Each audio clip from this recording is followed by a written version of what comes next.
여러분, 우리는 우리의 평범한 일상을 돌아보면 어떠한 일에 대해서 결정을 내리기가 참 쉽지 않은 그런 경우들을 마주하게 됩니다. 하루에도 몇 번씩 있는 것 같아요. 예컨대 오늘은 무엇을 먹을까? 또 무엇을 마실까? 오늘은 어떤 옷을 입고 나갈까?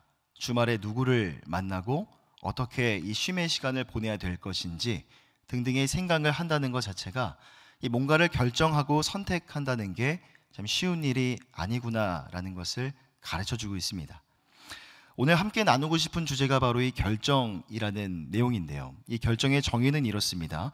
어떤 행동이 일어나기 바로 직전의 순간을 의미합니다. 자, 그런데 이 결정의 순간 앞에서 우리는 자주 이런 경험을 하죠. 내가 결정을 하기 직전까지 내가 A라는 것을 선택하려고 생각을 했다가 결정적인 순간에는 마음을 바꿔서 B라는 것을 선택하게 되는 겁니다. 하지만 문제는 그 이후에 더 발생하게 됩니다. 내가 분명 내 의지를 가지고 A가 아닌 B를 선택했지만 그 B를 선택한 것에 대해서도 확신하지 못하는 겁니다. 이것이 과연 잘한 선택일까? 잘못된 선택일까? 계속해서 의심이 되고 또 의심이 되고 마음속에 또 의심이 되는 거죠. 아마도 여기 계신 우리 많은 성도님들께서 지금까지 살아오시는 동안에 그런 결정의 순간들을 많이 겪어오셨을 것이고 앞으로 인생을 살아가는 동안에 그런 결정의 순간들을 수도 없이 마주하게 되실 겁니다. 여러분, 이처럼 우리가 뭔가를 결정하고 선택하는 것이 참 쉽지 않은 이유가 있습니다. 몇 가지 이유가 있는데요. 첫째로 결정이 힘든 이유는 인간이 지니고 있는 한계 때문입니다. 아무것도 예측할 수 없고 가늠할 수가 없는 불확실성을 의미하죠. 사자성어 중에 세옹지마라는 말이 있습니다. 인생의 기륭화복은 변화가 많아서 어느 것도 예측하기가 쉽지 않다는 말이죠. 만약 어떠한 결정의 순간을 앞두고 우리 안에 이런 능력이 있으면 좋겠습니다. 미래에 대해서 조금이라도 예측할 수 있고 가늠할 수 있는 그런 능력이 있으면 얼마나 좋을까요? 그렇다면 결정의 순간들이 그렇게 힘들지만은 않을 겁니다. 하지만 미래의 일들에 대해서 어느 것 하나 가늠할 수 없고 예측할 수 없다는 것이 바로 인간이 지니고 있는 결정적인 한계입니다. 또한 두 번째로 결정이 힘든 이유는 결과에 대한 책임이 오로지 자신, 이 당사자의 몫이기 때문입니다. 앞서 말씀드린 것처럼 내가 A를 선택하든 B를 선택하든 그것을 선택한 주체는요, 다른 사람이 아닙니다. 내 인생은 내가 살아가는 것이기 때문에 내가 선택해야만 하죠. 결국 내가 선택한 그것에 대한 책임의 무게가 나에게 짊어지기 때문에 뭔가를 선택하고 결정하는 것이 참 쉽지 않은 겁니다. 마음이 어렵고 불편해지는 거죠. 자, 그래서 세상에 어떤 사람들은요, 차라리 이 세상은 이러한 원리에 따라 이루어진다라고 그렇게 단념하곤 합니다. 우연의 법칙인데요. 이른바 이것을 우연론이라고도 부릅니다. 인간의 삶은 단지 우연에 달려있다라고 생각하면서 체념하듯 인생의 순간순간들을 살아가는 겁니다. 고작 자신의 삶을 운에 맡긴 채로 그냥 시간이 흘러가는 대로 물이 흘러가는 것처럼 그렇게 운에, 우연에 내어 맡기는 것이죠. 자, 그런데 믿는 자들의 삶 속에서도 삶에 대한, 우리 인생에 대한 또 다른 오해의 요소가 있는 것 같습니다. 이른바 숙명론이라고 하는데, 하나님의 절대적인 주권과 하나님의 초월적인 속성에 근거하여서 인간의 삶을 숙명의 관점에서 바라보는 거죠. 쉽게 말하면요, 모든 것이 다 정해져 있다라는 관점입니다. 멀리서도 우리의 안고 일어섬을 하시고 우리의 모든 생각을 밝히 하시는 하나님께서 내 삶의 모든 것을 다 알고 계시니 이미 하나님이 모든 것을 다 결정해 놓으셨기 때문에 우리는 정해진 대로 그냥 그렇게 살면 된다는 그런 입장인 것이죠. 하지만 사랑하는 성도 여러분, 성도의 삶, 성도의 인생이라는 것은요, 절대로 우연이나 행운, 그리고 숙명의 논리를 가지고 설명할 수가 없습니다. 왜냐하면 우리 기독교의 신학은요, 하나님의 섭리를 믿고 따르기 때문입니다. 자, 그렇다면 하나님의 섭리가 무엇인가? 이 기독교의 교리를 잘 설명하고 담고 있는 하이델베르크 요리문답 제27문을 보면요, 하나님의 섭리를 이렇게 설명합니다. 제가 한번 천천히 읽어보겠습니다. 섭리란 하나님의 전능하고 언제 어디나 미치는 능력으로 하나님께서 마치 자신의 손으로 하듯이 하늘과 땅과 모든 피조물을 여전히 보존하고 다스리시는 것입니다. 그리하여 잎사귀와 풀, 비와 가뭄, 풍년과 흉년, 먹을 것과 마실 것, 건강과 질병, 부와 가난, 참으로 이 모든 것이 우연이 아니라 아버지와 같은 그의 손길로 우리에게 임하는 것입니다 라고 설명합니다. 자, 여러분, 여기서 우리가 주목해야 될 동사 두 가지가 있는데요, 바로 보존하다라는 동사와 다스리다라는 동사입니다. 자, 하나님의 섭리를 설명할 때 우리 조직신학에서는요 크게 세 가지로 설명을 합니다. 첫째로 보존과, 둘째 다스림, 그리고 세 번째 협력이라는 개념을 가지고 하나님의 섭리를 설명합니다. 먼저 보존이라는 것은요, 하나님이 창조하신 피조물들을 그냥 만들어 놓으시고 방치하시는 것이 아니라 창조한 이후에도 그 창조의 질서에 따라 지금도 보존하신다는 겁니다. 지금도 그 질서에 따라 하나님이 붙들고 계신다는 거죠. 둘째로 다스림이라는 것은요, 동일한 같은 비슷한 맥락인데요, 하나님께서 자신의 피조물들을 지금도 통치하시고 다스리신다라는 뜻입니다. 이 보존과 다스림의 개념을 쉽게 말하면요, 하나님이 피조물들을 만드시고 창조하신 이후에 자연의 법칙에 따라서 그냥 내버려 두시고 관망하시는 것이 아니라 지극히 많은 관심을 갖고 계시고 적극적으로 개입하셔서 세상의 모든 질서를 붙들고 계시는 겁니다. 자, 실제로 과거 18세기 과학혁명 시대에는 적지 않은 많은 신학자들이 그런 하나님을 믿었다고 합니다. 창조는 하셨지만, 만들기는 하셨지만 다스리지는 않으시는 하나님을 과학혁명 시대에 많은 신학자들이 그런 교리에 빠져 있었다고 해요. 하나님이 세상을 창조는 하셨지만 세상이 자연의 법칙에 따라 스스로 굴러가게 만들어 두셨고 내버려 두셨다라는 그런 주장입니다. 그러나 우리가 믿는 하나님은요, 결코 그런 하나님이 아니십니다. 창조하신 이후에도 앞서 요리문단에 나왔던 표현처럼 아버지와 같은 손길로 보존하시고 통치하시는 하나님이신 거죠. 물론 지금까지는 하나님이 그러신 적이 한 번도 없지만 만일 가정해 본다면 하나님이 지금도 이 세상을 보존하시고 통치하시는 그 능력을 단 1초라도 행하지 아니하신다면요, 우리가 살아가는 세상은 결코 존재할 수 없을 겁니다. 하나님이 정하신 질서가 단 1초라도 흐트러지고 깨어져 버린다면 결국 세상은 창조 이전에 아무것도 없던 무의 상태로 돌아가 버릴지도 모르는 것이죠. 자, 마지막 세 번째로 하나님의 섭리는요, 협력이라는 개념으로 설명할 수가 있습니다. 자, 이 협력이라는 개념을 한 목소리로 한번 읽어보겠습니다. 시작. 하나님께서 인간에게 자유를 부여하시고 인간의 자유로운 선택과 협동하여 자기의 뜻을 이루어 가시는 하나님의 지혜와 능력.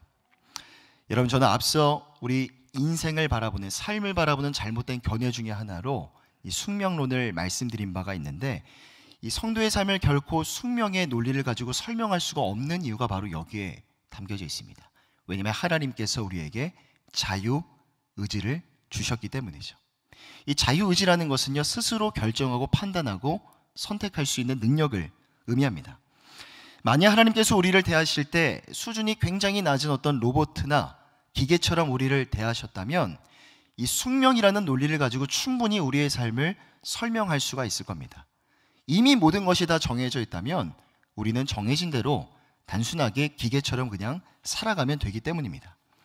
하지만 하나님이 우리에게 이 자유의지라는 것을 주셨다는 것 자체가 하나님이 우리 인간을 특별한 존재로 여기신다는 것을 상징하죠. 하나님께서 당신의 형상을 닮은 인간을 특별히 사랑해 주셨고 성숙한 인격체로 우리를 대해 주셨다는 것을 의미합니다. 자, 그래서 인간이 뭔가를 결정하고 선택하는 것은 인간에게 주어진 자유의지에 달려있고 그것은 하나님이 인간에게 허락하신 보편적인 이성의 활동입니다. 하지만 중요한 것은요, 우리의 생각과 우리의 사고, 우리의 이성보다 훨씬 더 높은 차원에서 일하시는 그 하나님은 그런 우리의 자유의지, 우리의 선택과 결정의 그런 권한을 제한하거나 묵살하지 않으시고도 충분히 당신의 어떠한 뜻을 이루어 가시고 만들어 가시는 놀라운 능력과 권능의 하나님이시라는 겁니다. 자, 그래서 이 협력이라는 말을 다른 말로 표현하면요, 하나님의 동반이라고도 표현을 합니다.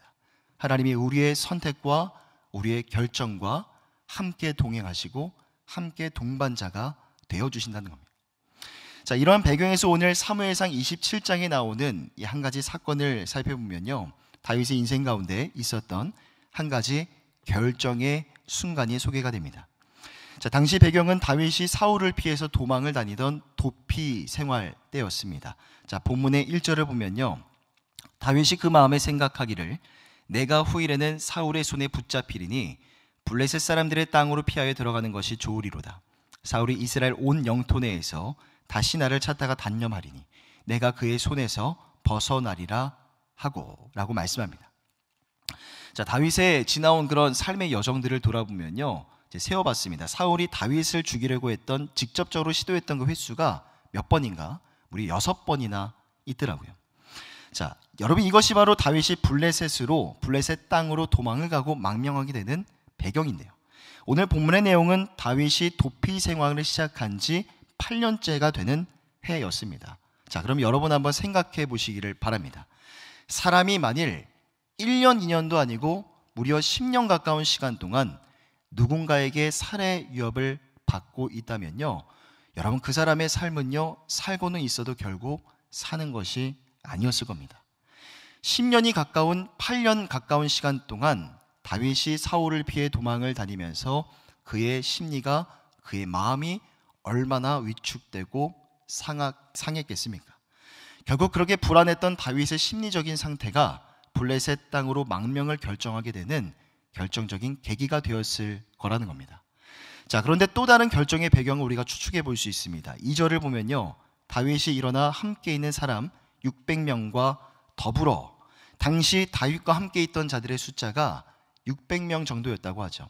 자, 그런데 이 600명이라는 숫자는요, 전체 인원을 말하는 것이 아니라 군인의 숫자였습니다.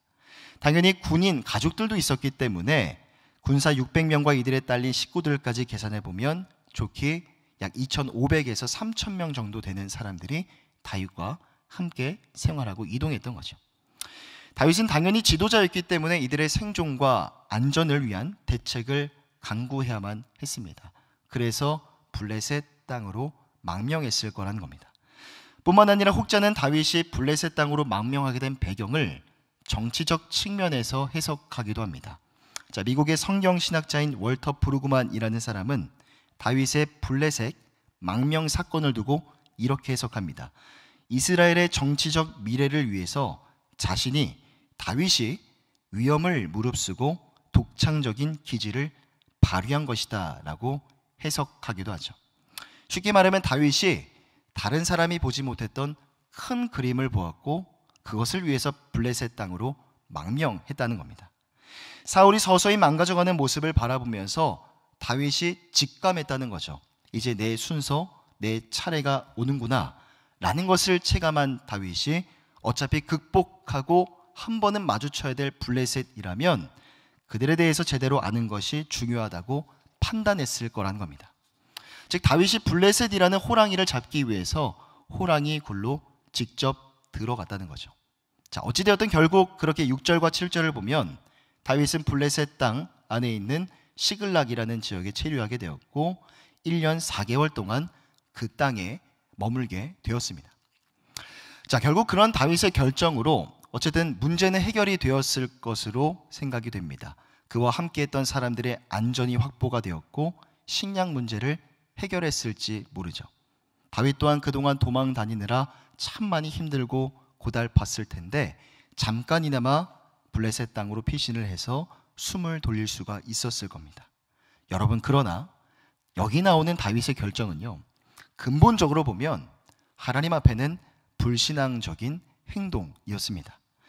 사실 다윗이 지난 8년 동안 도피 생활을 하면서 그의 목숨이 유지될 수 있었던 이유는요, 개인의 능력이 아니었습니다.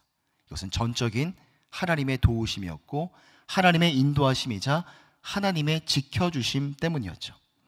하지만 사울의 추격이 집요하게 계속 이어지고 또 이어지고 끝날 것 같이 느껴지지 않다 보니 하나님에 대한 믿음이 연약해졌던 겁니다. 그리고 인간적으로 안전을 보장받을 수 있는 다른 세속의 방법을 찾았던 것이죠. 결국 그러한 결정은 하나님이 허락하셨고 약속하신 분명한 땅이 있는데 인간 스스로, 다윗 스스로가 그 땅을 떠나버리는 어리석고 불신앙적인 행위였을 뿐만 아니라 이후에 그런 다윗의 결정은요, 27장, 오늘 함께 읽은 본문의 말씀은 27장이지만 그 위에 펼쳐지는 내용들을 살펴보면 여러 가지 많은 문제점들을 발생시키게 됩니다.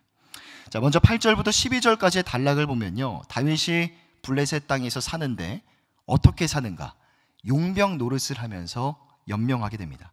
8절입니다. 다윗과 그의 사람들이 올라가서 그술 사람과 기르스 사람과 아말렉 사람을 침노하였으니.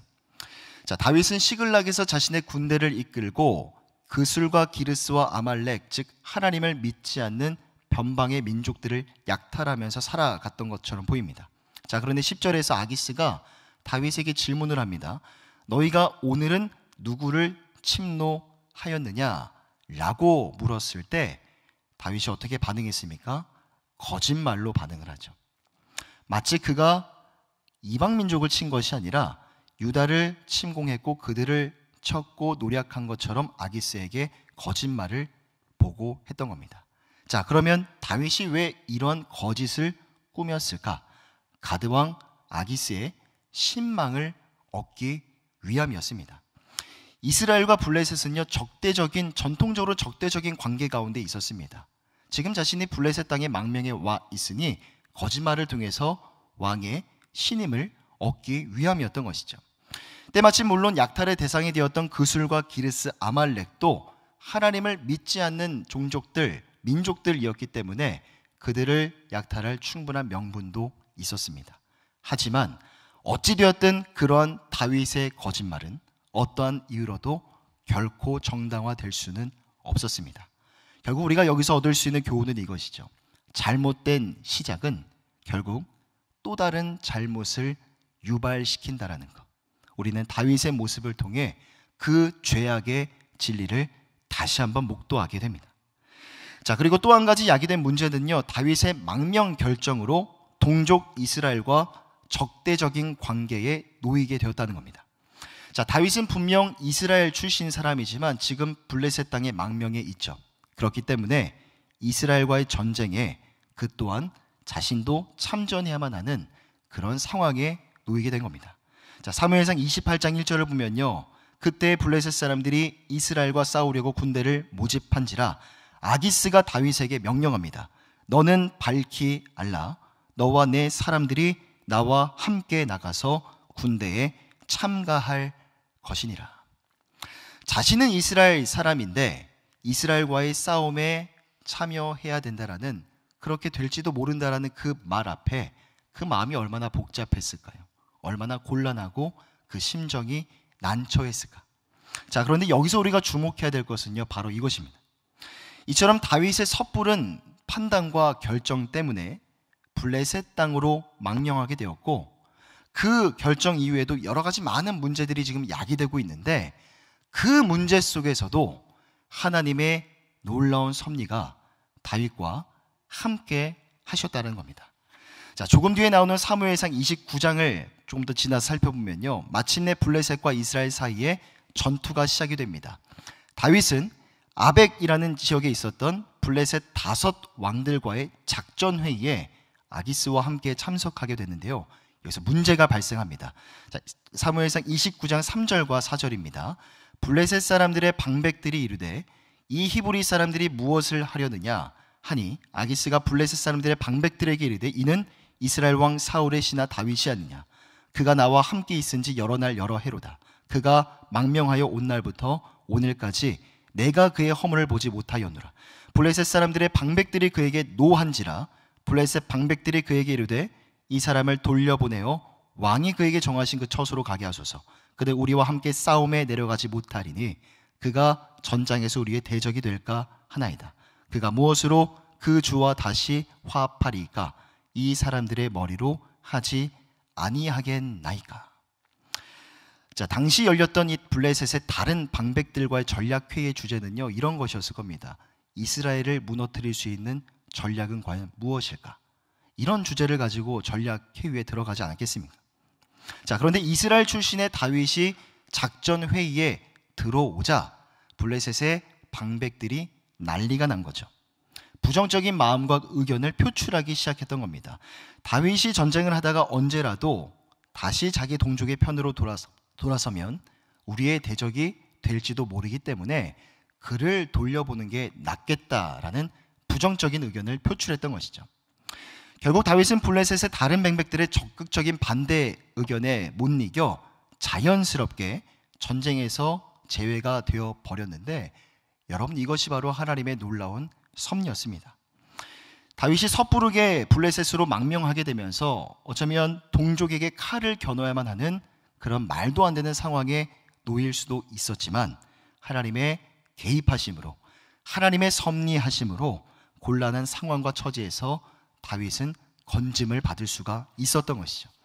자, 또 한 가지 다윗을 향했던 아기스의 전적인 신임도 하나님의 놀라운 섭리라고 평가해 볼 수 있습니다. 자, 사무엘하 1장을 보면요, 블레셋과의 전쟁에서 사울이 죽고 난 뒤에 다윗은 자신의 고향 땅 유다 헤브론으로 돌아가 그곳에서 장로들에게 기름 부음을 받아 유다 지파의 왕으로 세움을 받습니다. 자, 그리고 이때 당시 북쪽에는 지도에 보시면 나오는 것처럼 사울 왕에 남겨진 아들 이스보셋을 왕으로 세운 또 하나의 왕국이 저 북쪽에 존재합니다. 자, 마하나임 왕국이 존재를 하죠. 주목해 볼 것은, 자, 블레셋은 저렇게 이 다윗이 있던 지역과 이스보셋이 있던 지역과 이렇게 인접해 있었는데, 다윗이 유다 지파의 왕으로 세워지는 과정 속에서 어떠한 방해가 될 만한 견제와 방해의 상황이 한순간도 없었다는 겁니다. 자, 전통적으로 보면 이스라엘과 블레셋의 관계는요, 적대적인 관계였습니다. 또한 다윗이 블레셋 땅에 1년 4개월 동안 망명하며 살았었는데, 자, 그러면 그런 다윗이 남쪽 유다 지파의 왕이 되는 것을 블레셋 왕은 왜 가만히 보고만 있었을까요? 왜 그것을 가만히 지켜보기만 하고 묵인하고 있었을까요? 오늘 본문에 나오는 12절에 그 해답이 있습니다. 자, 아기스가 다윗을 믿고 말하기를 다윗이 자기 백성 이스라엘에게 심히 미움을 받게 되었으니 그는 영원히 내 부하가 되리라고 아기스가 생각했기 때문이죠. 아기스는 다윗이 시글락에 거주했을 때뿐만 아니라 유다 지파의 왕이 되었을 때에도 다윗은 자신의 충성스러운 신하이고 영원히 자기의 사람이 될 거라고 착각을 했습니다. 자, 그래서 현재 둘로 나눠져 있는 이스라엘의 상황이 아기스에게는 내심 반가웠을 것 같습니다. 다윗은 영원히 자신의 사람이었고 나에게 충성하는 봉신 군주 정도로만 여겼기 때문에 어쩌면 아기스는 그런 다윗을 자신의 꼭두가시로 삼아서, 자신의 도구로 삼아서 이스라엘 전체를 집어삼키고자 하는 야욕을 품었을지도 모르죠. 하지만 훗날 그런 아기스의 생각은 철저하게 깨어져 버리고 맙니다. 사무엘하 5장을 보면요, 이번에는 북쪽의 왕 이스보셋이 죽고 난 뒤에 북쪽 지파의 장로들이 다윗에게 찾아와 기름을 부어 비로소 다윗을 온 이스라엘의 왕으로 세우게 됩니다. 자, 그렇게 잠시 분열되었던 이스라엘은 하나로 통일이 되었는데, 이 모든 일들이 사실 순식간에 일어난 일이었습니다. 블레셋의 입장에서는요, 허를 찔린 것과도 같은 상황이었던 거죠. 그때야 비로소 아기스는 깨달았던 겁니다. 다윗이 나의 충성스러운 신하가 아니었구나 라는 것을 깨닫고 이제는 이스라엘을 쳐들어오게 되죠. 결국 사무엘하 5장에서 르바임 골짜기를 중심으로 벌어진 전쟁이 두 차례가 일어나게 됩니다. 이스라엘은 하나님의 도우심으로 두 번의 전쟁에서 모두 다 승리하게 되었고, 비로소 오랜 시간 동안 이어진 블레셋의 속박으로부터 완전히 벗어날 수 있었던 것입니다. 자, 정리해보면요, 비록 순간에 잘못된 판단과 결정이 있었습니다. 그 잘못된 결정과 판단 때문에 다윗은 블레셋 땅으로 망명하게 되었죠. 하지만 하나님은 가드왕 아기스로 하여금 철저히 다윗을 신뢰하고 믿게끔 만드셨습니다.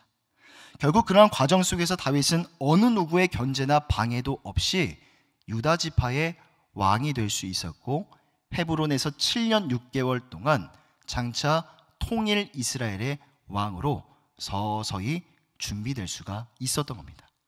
다시 말하면 당시 근동의 절대 강자는 블레셋이었지만 하나님의 섭리 속에서 다윗의 이스라엘은 조금씩 체급을 키워갈 수 있었던 겁니다. 여러분, 오늘 본문에서 다윗이 블레셋 땅으로 망명하기로 결정했던 것은요, 분명 하나님의 뜻에는 어긋난 행동이었습니다. 하지만 그 이방 땅에서조차도 당신의 택한 자를 지키시고 보호하시는, 그의 생명을 지키시는 이 하나님의 신실하신 바로 하나님의 놀라운 섭리인 것이죠. 그리고 우리가 구속사적인 관점으로 성경을 읽을 때마다 간혹 목격하게 되는 그런 내용들이 있습니다. 오늘 내용도 그와 동일한 내용인데요, 때로는 하나님의 구속의 역사가 인간의 어리석은 결정으로 인하여 잠시 정체되거나 퇴보되는 것처럼, 가려지는 것처럼 느껴질 때가 있습니다. 오늘 본문의 내용도 사실 그와 같은 경우라고 할 수가 있죠. 하지만 오늘 본문의 내용을 통해서 우리는 다시금 깨닫게 됩니다. 결코 그렇지 않다는 것을 말이죠. 블레셋으로 망명하기로 했던 것은 다윗에게 있었던 자유의지에 기반한 자신의 선택이었고, 물론 그것이 어리석은 판단과 결정이었습니다. 하지만 그보다 더 높은 차원에서 일하시는 하나님께서 그런 다윗의 어리석은 선택까지도 들어 사용하셨다는 거죠. 앞서 살펴봤던 하나님의 섭리를 설명하는 세 번째 원리였습니다. 협력이라는 거 한 번 더 읽어보겠습니다. 시작. 하나님께서 인간에게 자유를 부여하시고 인간의 자유로운 선택과 협동하여 자기의 뜻을 이루어 가시는 하나님의 지혜와 능력. 비록 다윗의 결정은 어리석은 것이었고 불신앙에 기반한 선택이었지만 다윗의 어떠함과도 상관없이 하나님의 구속의 역사는 당신의 어떠하신 뜻을 차질 없이 이루어 가시는 능력의 하나님, 권능의 하나님이셨던 겁니다. 여러분, 이것이 바로 오늘 설교를 통해서 여러분들과 함께 나누고 싶은 핵심 메시지였습니다. 인간에게 자유를 주셨지만 인간의 자유를 사장시키시거나 제한하시는 것이 아니라 인간의 자유로운 선택과 협동하여 자신의 뜻을 이루어 가시는 능력과 그 권능의 하나님, 그 놀라운 하나님의 섭리를 삶의 자리에서 경험하시는 은혜가 있으시기를 바랍니다. 자, 그러면 다윗의 경우와도 같이 우리도 그럼 중요한 어떤 결정과 선택의 순간 앞에 놓였을 때 우리는 무엇을 기억하고 무엇을 준비해야 될까? 첫 번째로 하나님의 섭리를 기억해야 됩니다. 자, 종교개혁자 존 칼빈은요, 기독교 강요에서 하나님의 섭리를 이렇게 설명합니다. 자, 이것도 제가 천천히 한번 읽어보겠습니다. 신자로서 비록 하나님의 뜻을 다 이해하지 못한다 할지라도 하나님의 모든 것을 존중해야 한다. 우리 사방에서 혼동스럽고 우연한 것처럼 보이는 일들이 많이 일어나지만 사실상 그 어느 것 하나도 하나님의 선하신 계획과 그것의 실현에서 벗어나 있지 않다. 그런데 사실 이러한 섭리 교리는 신자들의 마음에 평안을 주며 열심을 자극하고 역경 속에서도 감사와 인내를 낳게 한다. 비록 우리는 죄 때문에 지식의 한계에 갇혀 있지만 오히려 그럴수록 섭리 교리는 더욱 드높여져야 된다. 만약 그렇지 않고 인간이 우연의 지배하에 놓여 있다고 한다면 사실상 인간이란 얼마나 비참한 존재인가. 여러분, 저는 앞서 설교의 서두에서 우리의 삶에 있어서 이 뭔가를 선택하고 결정하는 것이 어려운 이유가 아무것도 가늠할 수 없고 예측할 수가 없기 때문이라고 말씀을 드렸습니다. 그렇기 때문에 결정의 순간 앞에서 아무것도 우리는 알 수가 없죠. 가장 먼저 우리가 해야 될 것은요, 나의 자금과 나의 연약함을 인정하는 겁니다. 그리고 반면에 하나님의 크고 높으심을 인정하는 것이죠. 그리고 존 칼빈의 설명과도 같이 나의 삶이 결코 우연이나 운명의 법칙에 따라 이루어져 가는 것이 아니라 철저하고도 세밀한 하나님의 계획과 섭리 가운데 이루어져 가고 있다는 것. 내 삶의 성공이든 내 삶의 실패든 내 삶의 넘어짐이든 모든 것이 하나님의 섭리 가운데 있음을 우리는 확신해야 하는 것입니다. 그래야만 결정의 순간 앞에서 내가 내리는 이 결정, 얼마나 많은 고심과 노력 끝에 내린 결정이겠습니까? 그 하나님의 하나님 되심을 우리 삶 속에서 인정할 수 있어야만 내 선택 가운데 힘과 무게가 실릴 수가 있죠. 또한 결정의 순간 전후로 흔들리고 요동하는 내 마음의 정도를 어느 정도는 조금은 붙들어낼 수가 있을 겁니다. 자, 시편 40편 5절을 보면요, 이런 말씀이 있습니다. 함께 읽어보겠습니다. 시작. 우리를 향하신 주의 생각도 많아 누구도 주와 견줄 수가 없나이다. 내가 널리 알려 말하고자 하나 너무 많아 그 수를 셀 수도 없나이다. 여러분, 오늘 설교를 준비하면서 이 말씀을 묵상했는데요, 말씀은 우리 인간이 지니고 있는 한계와 대비되는 하나님의 크심을 매우 잘 보여주는 구절이라고 생각합니다. 왜냐하면 내가 생각하는 나의 삶은요, 언제나 한 가지 수입니다. 언제나 그 한 수를 가지고 매우 좁은 시각에서 우리는 삶을 들여다볼 수밖에 없죠.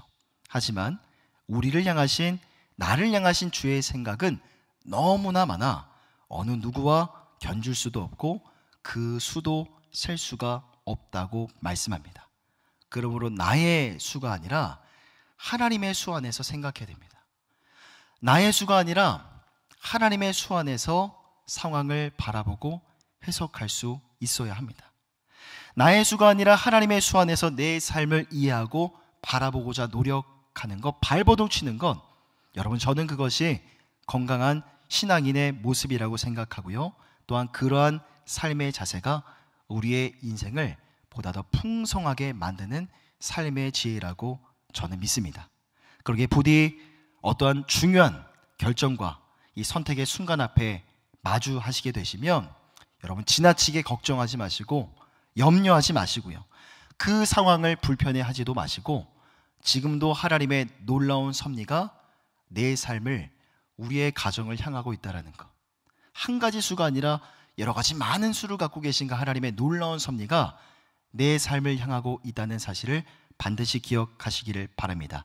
여러분, 그것이 바로 결정의 순간 앞에서 여러분들이 가장 먼저 뭔가를 선택하기 이전에 가장 먼저 기억해야 될 하나님의 진리입니다. 자, 그 다음 두 번째로 결정의 순간 앞에서 우리가 준비해야 될 것은요, 너무나 단순하지만 하나님께 묻고 구하는 겁니다. 하나님의 섭리가 내 삶에 흐르고 있다는 것을 먼저 자각해야 되고요, 그리고 하나님께 묻고 구하는 것이 매일의 일상, 매일의 삶의 루틴이 되어야 된다는 겁니다. 자, 사무엘상 27장 1절을 보면요, 다윗이 그 마음에 생각하기를 내가 후일에는 사울의 손에 붙잡히리니 라고 말합니다. 자, 여러분, 여기서 다윗이 그 마음에 생각했다라는 것은요, 자기만 생각했다는 겁니다. 하나님께 묻지 않았고 그 어떤 것도 하나님께 조언을 구하지 않았고 자기의 멋대로 자의대로 이 상황을 바라보고 판단했다는 것이죠. 결국 하나님이 배제된 그의 결정으로 인하여 앞서 살펴보았던 것처럼 블레셋에서의 시간은 문제와 문제, 그리고 이어지는 또 다른 문제 투성이었던 겁니다.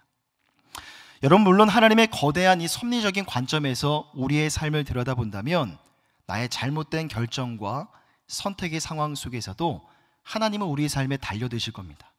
우리의 삶에 역사하셔서 우리의 인생을 다시금 하나님이 원하시는 길과 방향으로 다시 맞춰 놓으실 게 분명해요. 왜냐하면 하나님은 사랑의 하나님이시고 그것이 바로 우리가 지금까지 이야기 나누었던 하나님의 섭리이기 때문입니다. 하지만 정말로 하나님이 당신의 백성들에게 원하시는 것은요, 친밀한 교제와 사귐, 나눔이라고 저는 생각합니다.